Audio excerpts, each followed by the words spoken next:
The Old Man and the Sea, Part 18.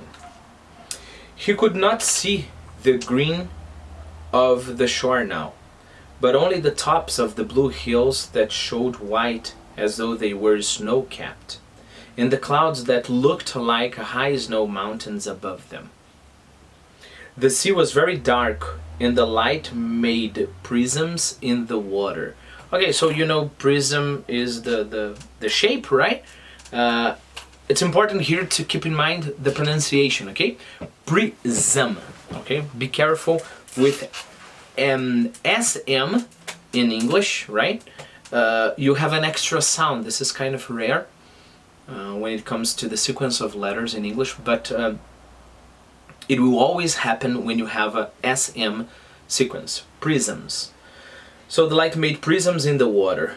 The myriad flecks of plankton were annulled now by the high sun, and it was only the great deep prisms in the blue water that the old man saw now, with his lines going straight down into the water that was a mile deep.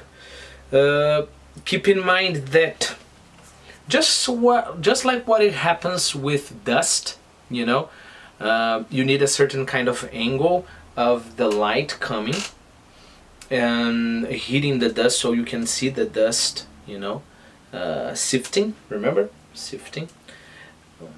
The same way when it comes to the water, right? So once the sun is high above in the sky, the light is going to hit directly and you can't see the sifting anymore.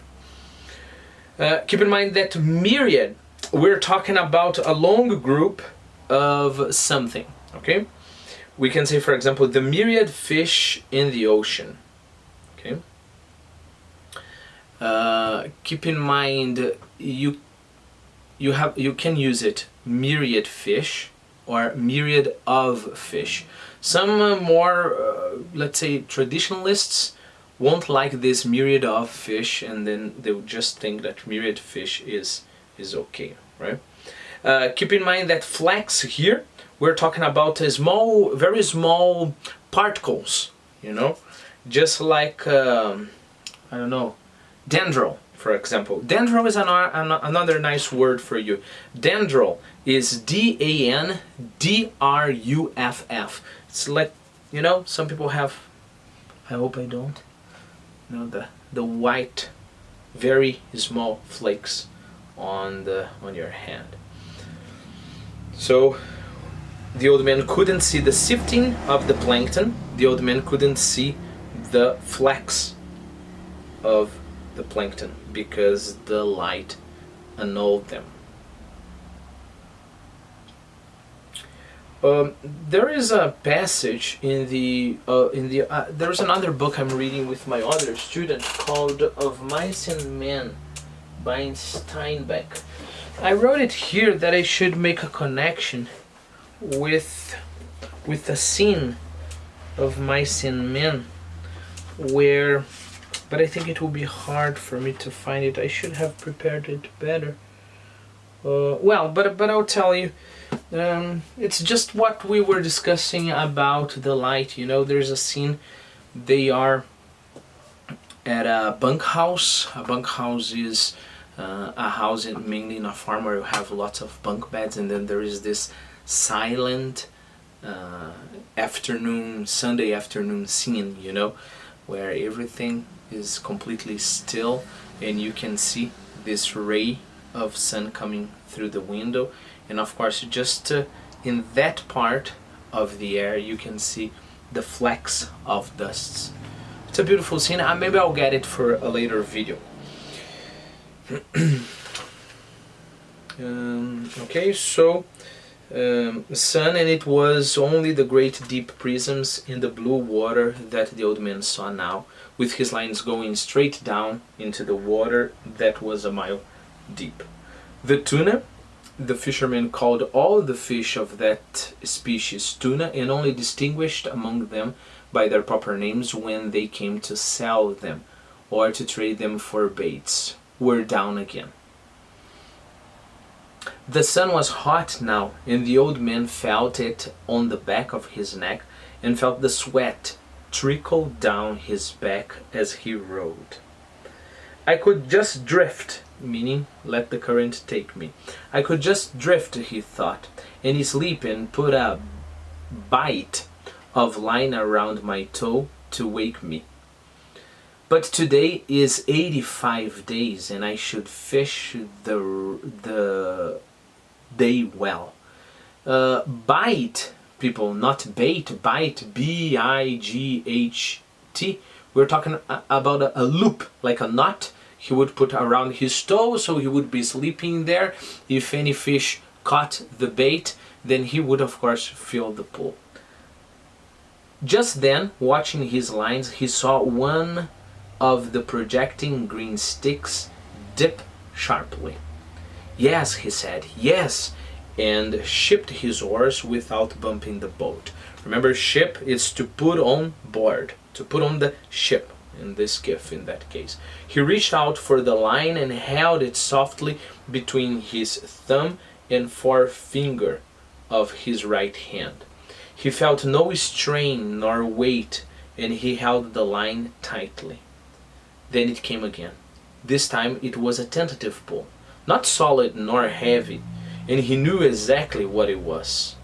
100 fathoms down, a marlin was eating the sardines that covered the point and the shank of the hook where the hand-forged hook projected from the head of the small tuna. Remember our beautiful hook from our previous video, right? So you have the hook here, then here you have the bigger fish, and in this part you have a lot of small bait fish. So apparently the fish that is deep down there is, is eating some of that. The old man held the line delicately, delicately and softly with his left hand, unleashed it from the stick. Okay, so now there is just the line going down and the old man, there is nothing between them. Now he could let it run through his fingers without the fish feeling the tension. That's why he released from the stick, right? Because if the stick tried to pull the bait down there with the hook, he would feel the stick, Now the old man can control that. This far out, he must be huge in this month, he thought. Eat them, fish, eat them, please eat them. How fresh they are, and you down there 600 feet in that cold water in the dark. Make another turn in the dark and come back and eat them. He felt the light, delicate pulling, and then a harder pull when a sardine's head must have been more difficult to break from the hook. Then there was nothing. Come on, the old man said aloud. Make another turn, just smell them. Aren't they lovely? Eat them good now, and then there is the tuna, hard, cold, and lovely. Don't be shy, fish, eat them. He waited with the line between his thumb and his finger, watching it and the other lines at the same time, for the fish might have swung up or down. Because remember, they are at different heights, right? So the fish maybe went up or down, so he was checking all the lines around the boat. Then came the same delicate pulling. The same delicate pulling touch again. He'll take it, the old man said aloud. God help him to take it. He did not take it though. He was gone, and the old man felt nothing. He can't have gone, he said. Christ knows he can't have gone. He's making a turn. Maybe he has been hooked before and he remembers something of it.